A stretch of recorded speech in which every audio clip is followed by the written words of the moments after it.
ঘতে আমাদের কি বলেছে, দৃশ্য একের শক্তিক্রম বিশ্লেষণ করো। দৃশ্য এক 4f 4p 4d অরবিটাল আছে। আচ্ছা, এটা খুবই গুরুত্বপূর্ণ একটা প্রশ্ন। দেখো এখানে যে অরবিটালগুলো দেয়া আছে, একটা হচ্ছে 4f, একটা হচ্ছে 4p, একটা হচ্ছে 4d। আচ্ছা, তো এদের শক্তির ক্রম অর্থাৎ কার শক্তি বেশি কার শক্তি কম সেটা আমাদের বের করতে হবে।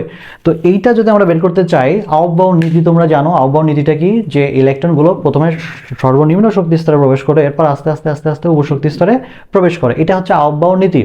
তো আউফবাউন্ড নীতি অনুসারে একটা সূত্র আছে N+L রুল। তো এই রুল দিয়ে বের করা যায় কার শক্তি বেশি কার শক্তি কম। তো N+L এর মান যার কম তার শক্তি কম, সেখানে ইলেকট্রনটা আগে যায়, এবং N+L এর মান যার বেশি তার শক্তি বেশি, ইলেকট্রন সেখানে পরে যায়। অর্থাৎ সিঁড়ির মতো ধাপে ধাপে ধাপে ধাপে ইলেকট্রনগুলো নিম্ন শক্তি স্তর থেকে উচ্চ শক্তি স্তরে প্রবেশ করে।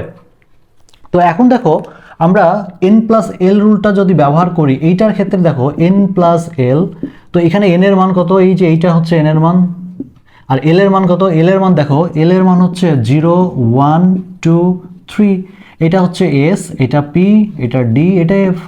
অর্থাৎ 0 যদি L এর মান যদি 0 হয় S অরবিটাল হয়, 1 হলে P অরবিটাল হয়, 2 হলে D অরবিটাল হয়, 3 হলে F অরবিটাল হয়। এটা আমরা জানি। তাহলে Lটা কি হবে, F এর জন্য কত দেখো তো, 3 না, 3, তাহলে 7। ওকে, এবার 4p এর জন্য দেখো তো তোমরা, তাহলে N+L রুলটা যদি আমরা ব্যবহার করি, এখানে কি হবে, 4 হবে। L এর মান কি হবে, P কোথায় আছে, এই যে P, তার মানে 1 হবে, তার মানে কত, এটা 5 আছে। এরপর কি 4D এর ক্ষেত্রে N+L এর মান আমরা একটু চিন্তা করি, 4 প্লাস D এর মান কত, এই যে 2।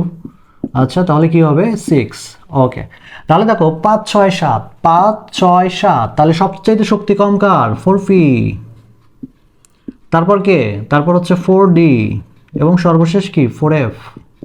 তাহলে শক্তির ক্রম এটা হচ্ছে শক্তির ক্রম, অর্থাৎ 4f এর শক্তি সবচাইতে বেশি, সেখানে ইলেকট্রন যাবে সবার পরে। প্রথমে যাবে 4p তে, তারপর যাবে 4D, তারপর 4f। তাহলে শক্তির ক্রম আমরা বুঝলাম না, দৃশ্য একের শক্তির ক্রম বিশ্লেষণ করো। তো এইভাবে হচ্ছে শক্তির ক্রমটা দেখা হয়। তুমি যখন ইলেকট্রন বিন্যাস করবা তখন দেখবা যে প্রথমে ইলেকট্রনটা এই অরবিটালগুলোতে পূরণ করতেছে, অর্থাৎ 4p 6, 4d 10, তারপর 4f, এই ইলেকট্রন যা আছে।